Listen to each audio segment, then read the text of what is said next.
प्रभु, आपकी इच्छा पूर्ण हो। कहते हैं कि वर्तमान समय उन्नति का समय है। आंखों से दिखाई पड़ने वाली बहुत सी दिशाओं में इन दिनों बेशक काफ़ी तरक्की हुई है। विज्ञान के बल से तरह तरह की विस्मयजनक चीज़ों से दसों दिशाएं पट गई हैं। ऐसी ऐसी अद्भुत वस्तुएं हमारे चारों ओर फैली हुई हैं, जिन्हें देखकर दांतों तले उंगली दबानी पड़ती है। सिद्धांत है कि जब एक टीला बनाया जाता है तो दूसरी जगह उतना ही गड्ढा हो जाता है। आत्मिक उन्नति का रक्तपान करती हुई, उसकी गर्दन को मरोड़ती हुई यह भौतिक उन्नति आगे बढ़ी है। ऐश आराम, चमक दमक, सुविधा, सहूलियत, तरकीब तरीके बढ़े हैं, पर उनके साथ जीवन का सारा सुख काफुर हो गया है। प्राचीन समय में अल्प साधनों के होते हुए भी मनुष्य बहुत सुखी था, पर आज जितनी ही सुविधाएं बढ़ती जाती हैं, उतनी ही अशांति और अतृप्तता का सामना उसे करना पड़ रहा है। सुख मनुष्य का परम प्रिय पदार्थ है। इसे प्राप्त करने के लिए वो सदैव प्रयत्नशील रहता है। पूर्व काल में आत्मावलंबन सुख प्राप्त करने का मार्ग था। आज आत्मा और आध्यात्म तत्वों पर चर्चा करने वाले मूर्ख समझे जाते हैं और हर दिशा में वैज्ञानिक पद्धति की प्रतिष्ठा की जाती है। जीवन को आनंदमय बनाने के लिए भी भौतिक विज्ञान का आश्रय लिया जाता है। भौतिक विज्ञान के आधार पर जीवन का जो विश्लेषण हुआ है, उसके आधार पर ये ठहराया गया कि मनुष्य नाशवान सत्ता है। शरीर के साथ ही उसकी सत्ता मिट जाती है और परलोक या पुनर्जन्म की बात मिथ्या है। इसलिए ऐश आराम भोगने में कमी नहीं करनी चाहिए। उन्हें प्राप्त करने के लिए हर एक उपाय काम में लाना चाहिए। बड़ी मछली जैसे छोटी मछली को खा जाती है, उसी प्रकार छल से, बल से, कमज़ोरों का शोषण करके अपने को और अपने साथियों को मौज में रखना चाहिए। आज का विज्ञान खुलेआम यही शिक्षा देता है। कहते हैं कि शैतान भी कभी कभी खुदा का नाम लेकर काम चलाता है। लोग धर्म की, मनुष्यता की, सदाचार की, ईश्वर की दुहाई देते सुने जाते हैं, परंतु आमतौर पर छल से, बल से मौज करने का उद्देश्य हृदयों के भीतरी कोनों तक धंस गया है। देखा जाता है कि छल, झूठ, पाखंड, निष्ठुरता, खुदगर्जी, कपट, शोषण, अपहरण, बेईमानी की चारों ओर तूती बोल रही है। बदमाशियां ऐसी चमचमाती हुई कलईदार पॉलिश के साथ हो रही हैं कि इस बौद्धिक विज्ञान की चकाचौंध में असलियत का पता लगाना कठिन हो जाता है। कुछ ठगते हैं, कुछ ठगे जाते हैं, कुछ सताते हैं, कुछ सताए जाते हैं, कुछ चमकते हैं, कुछ दबाए जाते हैं। इस प्रकार तामसी असमानता की, असत्य की विजय पताका फहराती जाती है। कलयुग अपनी विजय दुंदुभी बजाकर आकाश को गुंजित कर रहा है। इस शैतानी सम्मोहन पाश में बंधी हुई मानव जाति आज पग पग पर इतने कष्ट उठा रही है जिनका कोई हिसाब ही नहीं। पाप और पारा पचता नहीं है। वर्तमान सभ्यता के कलयुगी बहकावे में आकर मनुष्य जाति ने ऐश और अनीति का आश्रय लिया है। वह पारा रोम रोम में से फूट रहा है।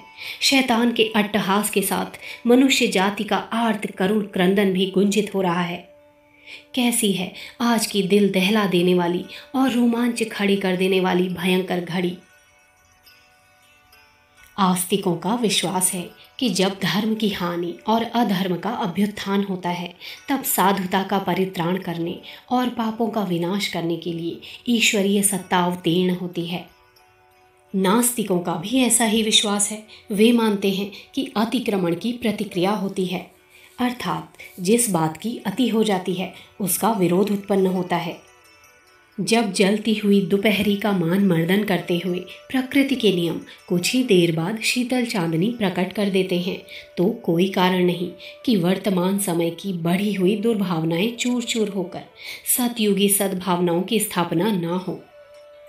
भ्रातृभाव, सरलता, उदारता, त्याग, विवेक, संतोष, सच्चाई, ईमानदारी, दया और प्रभुता के सद्गुणों का प्रसार ना हो। हम कट्टर आस्तिक हैं। ईश्वर पर हमारा अटल विश्वास है। दिन में जगने और रात में सोने के समय जो भी कार्य हमारे शरीर से होते हैं, सब ईश्वर के निमित्त, ईश्वर की पूजा के निमित्त होते हैं। जीवन के भूतकाल का एक एक पल हमने प्रभु की अनन्य उपासना में लगाने का प्रयत्न किया है।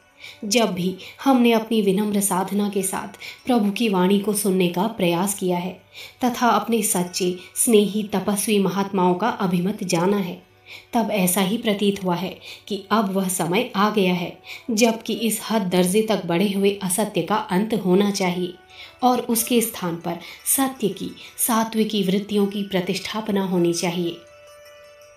धर्म स्थापना की ईश्वरीय इच्छा के अनेक प्रमाण मिलते हैं।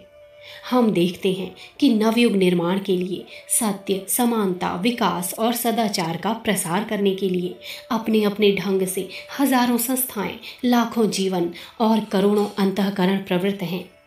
इनमें से जो सच्चे हैं उनका उत्साह, मार्ग और कार्य दिन दिन अधिक ऊंचा चढ़ता जाता है। एक अदृश्य लोक से कोई ऐसी प्रेरणा हो रही है जिससे प्रेरित होकर अधर्म के मिटने और धर्म के फैलने के असंख्यों जड़ चैतन्य साधन उपस्थित हो रहे हैं और होते जा रहे हैं। ऐसा ही एक संस्थान अखंड ज्योति है। इसकी स्थापना एक बहुत ही साधारण शक्ति वाले व्यक्ति के हाथों हुई और उसी के दुर्बल कंधों पर इसके संचालन का भार पड़ा। गीता का मधुर वेणुनाद करके जागृत गोप आत्माओं को अमृत रस पिलाने वाले भगवान कृष्ण की क्रीड़ा भूमि मथुरा से प्रभु की वही स्वर लहरी इस पत्रिका में पुनः सुनाई पड़ रही है। उसी के अधरामृत को यह बांस की अकिंचन बांसुरी अपने पोले अंतराल में बजने दे रही है। सत्य का, प्रेम का, न्याय का अमर संदेश आज की क्रंदन करती हुई मनुष्य जाति को देकर उसे सत्य की, चित्त की, आनंद की साक्षात प्रतिमा बनाने का अथक परिश्रम कर रही है। इस अंक के साथ अखंड ज्योति का चौथा वर्ष समाप्त हो रहा है। अगले अंक के साथ वह 5वें वर्ष में पदार्पण करेगा। इस छोटे से काल में धर्म प्रतिष्ठा का जितना श्रेय प्रभु ने इस नगण्य संस्थान के ऊपर पटक दिया है वह आश्चर्यजनक है। इस सिनेमा और शौकीनी के युग में इतने अधिक व्यक्तियों ने इसे पसंद किया जिसकी कोई आशा न थी। अखंड ज्योति की ग्राहक संख्या उत्साह बढ़ाने वाली है। इस वर्ष तो गज को ग्राह के फंदे से छुड़ाने वाली घटना बिल्कुल चरितार्थ हो गई। सन 43 के आरंभ में मथुरा के बाजार से कागज़ लुप्त हो गया। बाहर से लाने में बड़ी अड़चनें थी। ऐसी दशा में एक बार यह नाव डूबती हुई प्रतीत हुई। कागज़ ना हो तो पत्रिका कपड़ों पर तो छापी नहीं जा सकती। आखिर प्रभु ने एक मार्ग निकाला। हाथ का कागज़ बनाने की मृत प्राय दस्तकारी जी उठी और उससे भौंडा, टेढ़ा, काना कुबड़ा कागज़ बनने लगा। इस पर छपाई अच्छी नहीं हुई, कुछ पृष्ठ भी घटे, तो भी कितने आश्चर्य की बात है किसी भी एक पाठक ने इन त्रुटियों की शिकायत नहीं की, वरन ताड़पत्र और भोजपत्र पर लिखे आर्ष ग्रंथों के समान उस पर श्रद्धा रखते हुए आर्थिक सहायता दी और इस ज्योति को यथावत ज्वलित रखा। प्रभु को कितने हृदयों में इसके लिए कैसी कैसी प्रेरणाएं करनी पड़ी होंगी। यह हमारी दृष्टि में गज को ग्राह से बचाने के ही समान है। जिनका अखंड ज्योति से निकट संपर्क है वे जानते हैं कि यह कागज छापकर बेचने का व्यापार नहीं है, वरन मानवीय अंतरात्मा की सात्विक वृत्तियों को जगाने की एक क्रियात्मक प्रयोगशाला है, जिसमें असंख्य व्यक्तियों के जीवन को सन्मार्ग पर चलने के लिए प्रेरणा, उत्साह, साहस और बल दिया जाता है। एक दो नहीं, हजारों उदाहरण ऐसे मिल सकते हैं जिनमें लोगों की काया पलट हो गई।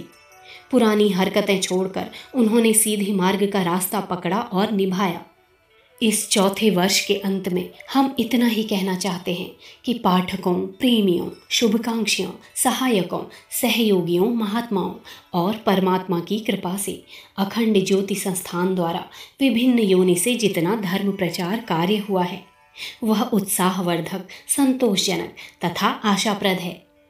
हमारा यह विश्वास दिन दिन दृढ़ होता जाता है कि इस केंद्र द्वारा जो मानव जाति को सुखी बनाने के लिए ज्ञान दिया जा रहा है, प्रभु की प्रेरणा, कृपा और क्रिया से वह पूर्ण सफल होगा। प्रभु आपकी इच्छा पूर्ण हो।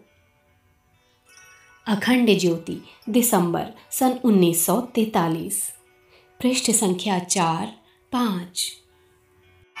हमारे YouTube चैनल विचार क्रांति दूत अखंड ज्योति पत्रिका को सब्सक्राइब करें एवं अगली वीडियोस प्राप्त करने के लिए बेल आइकन दबाएं। धन्यवाद।